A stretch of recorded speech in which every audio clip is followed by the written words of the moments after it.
Hi, this is Tutor Nick P, and this is lesson 21.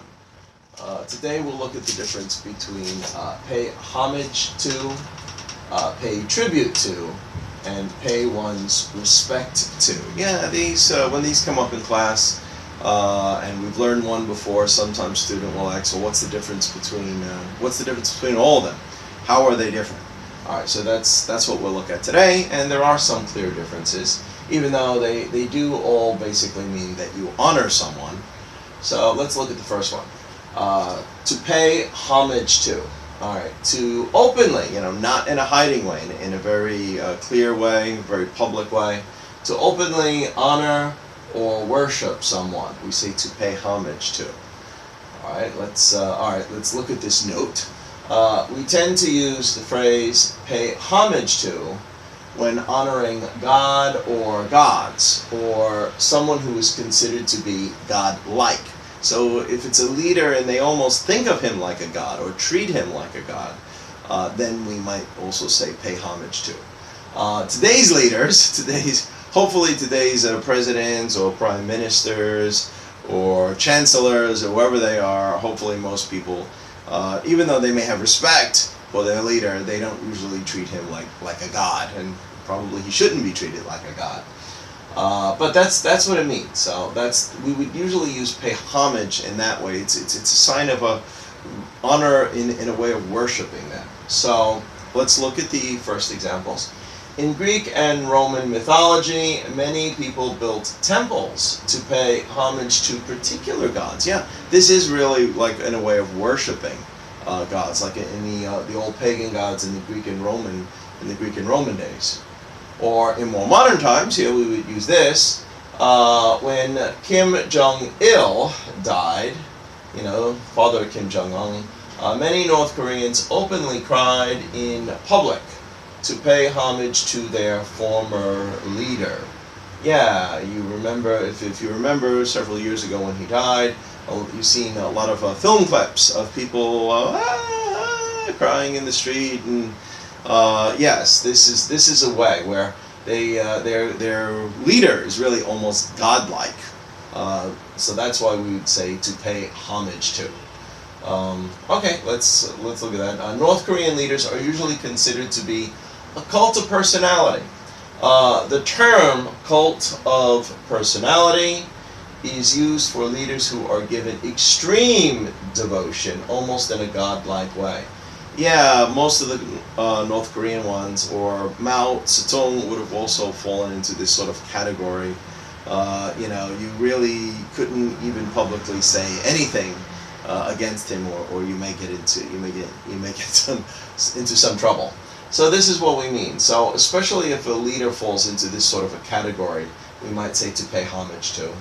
I don't know, you could use it even in some regular religion today, maybe in the Muslim religion. If we know Muslims often will pray 5 times a day in the direction of Mecca, you could say they're paying homage to Allah in this sort of sense. They are worshiping him in this way too.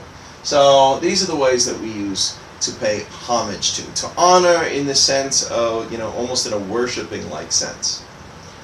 Okay, let's take a look at the next one. Pay tribute to. All right, to give public recognition to someone. Yeah, it's just really to recognize that them for their accomplishments of what they've done, and we kind of honor them in that sort of a way. So let's look at the first example. Even though that actor never won an Oscar, he never won an Academy Award. Yeah, there are a number of actors like that that were very popular throughout their career. People like them a lot, but they, for one reason or another, maybe they never got the right role, or maybe they got the right role at the wrong time and somebody else won. They never really won one, but yet Hollywood still wants to honor them. So that's the example I gave. Even though that actor never won an Oscar, Hollywood paid tribute to him by giving him a Lifetime Achievement Award. Yeah, they can do this. They're still they want to show that they recognize and appreciate, all his work, all his efforts over the years in making films or making movies. So again, this is how we use it, especially in regard to recognition. Okay, I gave one more example for this one. That university paid tribute to their founder by erecting a statue of him on its campus. All right, again, it's to recognize him. Obviously, it's not worship. I'm sure students are not there actually, bowing down or praying to this statue, so it would not be like homage. It would be basically to recognize it. Maybe some students will one day pass by, they may read a plaque in front of the statue, and yeah, it's a way to just show that you appreciated, what he did in setting up his school. Okay, and the last one we will look at here is pay your respects to. Basically to show admiration or friendly feelings for someone, especially to someone who has recently died.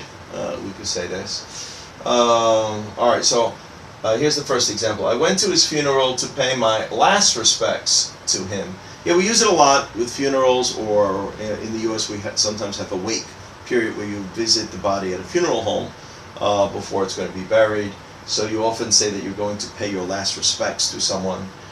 Even if it's not last respects, we could use it this way. We could say that leader, whether a president or prime minister, or whatever type of leader it is, visited the war memorial to pay his respects to the fallen soldiers. And this one doesn't have to be very recent. This could have been a little time ago, but it's also in reference to, especially used in regard to death or people dying. And again, you're just trying to show that you're showing admiration or feelings, friendly feelings, basically, for them, just to honor them, to show that you cared enough. Okay, good. I guess yeah, that pretty much clarifies it. Again, just to review quick, pay homage to. Think of the idea as like honor and worship. To pay tribute to, think of like, to honor and show recognition for. Just to show that you appreciate the fact that they accomplished these things. And to pay your respects to, also to show or honor or give admiration, especially after someone, has died.